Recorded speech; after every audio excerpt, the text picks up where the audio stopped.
Hey everyone, I've got something really important to share with you today about marketing and how you can not only get the quantity and quality of leads, but also how you can save thousands of dollars and in some cases thousands of hours taking a whole bunch of activity and doing a whole bunch of stuff and not actually getting the results. Just like everything else, right? Being working out's a great example, or getting as healthy as you possibly can be. You need a plan. You can't just walk into a exercise space and start randomly doing movements. It doesn't work, as we all know. That's why programming is so critically important. And it's exactly the same when it comes to your marketing. Most people just make it up on the day, or at best case, they have a plan for the week. There's very few that I see who have a plan for a month, let alone a plan for the year. But that's where you need to get your business to. And I'll explain exactly how to do that in a moment so that you're not making it up on the day or making it up on the week, because that's erratic. It's not strategic. It's just doing the work. And this absolutely applies for social media as well, because you can put a lot of time and effort into getting your message out there. But is it the right message, and is it getting to the right people in the right media?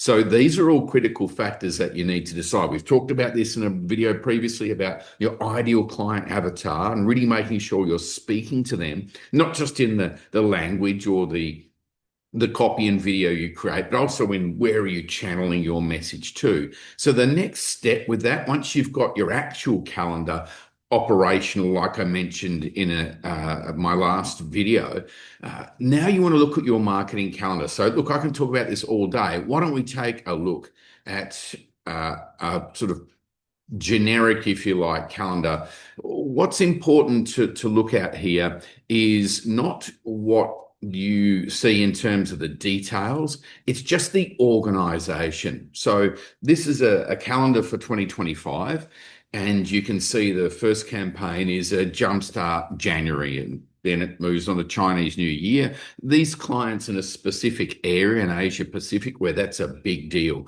And then there's a database campaign and Lucky Draw and so on. So I'm not going to scroll through this whole thing, but what I want to share with you here is that this business has a plan. It knows what big campaign it's going to do in January, which is the Jumpstart, February, which is Chinese New Year special, and March, which is a database campaign. Or it's even still in February, that one. It's more towards the end of February, because you can run two campaigns in 1 month, knowing that one's going to be an external campaign and one's going to be an internal campaign. But again, it needs to be strategic. For most businesses that I work with, the plan is to have one major campaign a month internal, one major campaign a month external. And then you'll be doing lots of other little activities, such as the social media posts, such as your interaction with your database and managing those leads when they come in to build that relationship. But this is where you need to start with your plan. Now, you can put it in a spreadsheet, which is what I recommend, just because it's easy to manage. You don't need to be a spreadsheet guru to do this and have all automations and calculations,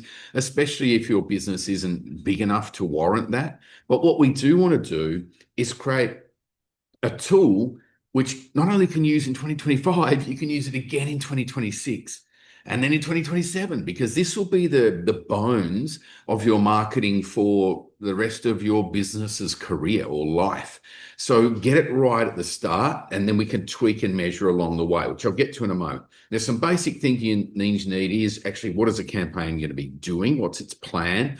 You've got to have the actual media you're going to use. Is it social media posts coupled with email, WhatsApp? Is it going to be purely email? Is it going to be a paid campaign, for instance? And then we need specificity around the dates, right? What are we actually going to do with this? And we want to track and results, because tracking results is arguably the biggest mistake I see health and fitness business owners making, i.e., they don't. So when you come around to January 2026, do you think you're going to be able to remember exactly what happened in January 2025? No chance. I mean, you're lucky to remember what happened in your business a month or two ago because there's so much going on, even if you're a one-person show. So once we've tracked the results, not only can we review it and say, well, did that campaign go well? Do we want to run it again this year, or do we certainly want to run again next year? What tweaks could we make to make it even better? You've done all the heavy lifting for 2027, 6 in 2025. That the campaign horribly bombed, and we do want to review why. Was it the media? Was it the message? Was it the copy? Was it the time of year? Was it the size of the target market we were going for? There's lots of things we need to assess there before we just throw it out the door or in the bin. But there's times when it just won't work. Not everything does work. It's not an exact science. So this is great to use as a basis. It doesn't need to be as pretty as this, or you can really go all out if you love spreadsheets and whatever and make it color coordinated and have all the automations in terms of calculations and those sorts of things. The bottom line is that you have a plan. Now, what's step two? Well, step two is to take this overview, if you like, and you've got the tools and the dates and some of that specificity in here. January is a good example there. You can see here that there's the actual dates on when these emails are going to go out. Now we go back to our real calendar, and I remember showing you this on my last video a couple of days ago. Then under marketing, for instance, and obviously this example is blog writing, but under marketing, and however you've got that blocked out, would be to create those emails or to use the templates you've got from previous campaigns, tweak and adjust, make sure the dates are relevant, go through and review them again, and then you're ready to go and schedule them to go out. So this is really important, combining the two, because we don't want to just have a plan that then no one really looks at again, right? The plan has got to lead us to taking the specific actions, and you need to have these actions in there at a specific time on a specific day within that week of that month. Okay, so important. And when you get here, again, when you've listed out what you need, because you can use that same sheet that you used before, you can take the actual materials you need from this one and add them directly into that, whether that's, it'd certainly be a link to the entire calendar, but it would also be links to those specific tools that you've got, whatever those, whether it's a Word doc or a PDF or any type of links to any materials and tools, okay?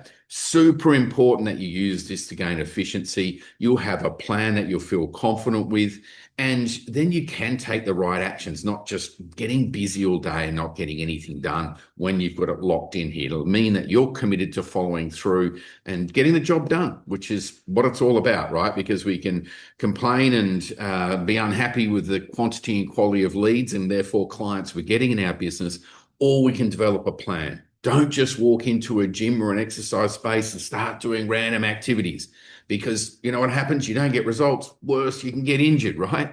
Let's get a plan in order. Let's make sure it's coupled with your right marketing plan, and let's be strategic about your time so that you don't end up doing a 70, 80, 90-hour working week and still don't really get the results you want. Efficiency is the go, and having the plan is the vehicle to achieve that. Let me know what questions and queries you have, and if marketing or marketing organization and structure is a challenge for you, put some questions in below. I'd love to hear from you about this one, because there isn't a business on this earth who doesn't suffer or struggle from this challenge. So I know it's there for you. It's just what part of it is a big challenge. Let me know. I'd love to help you out in my response to the questions. Speak to you soon.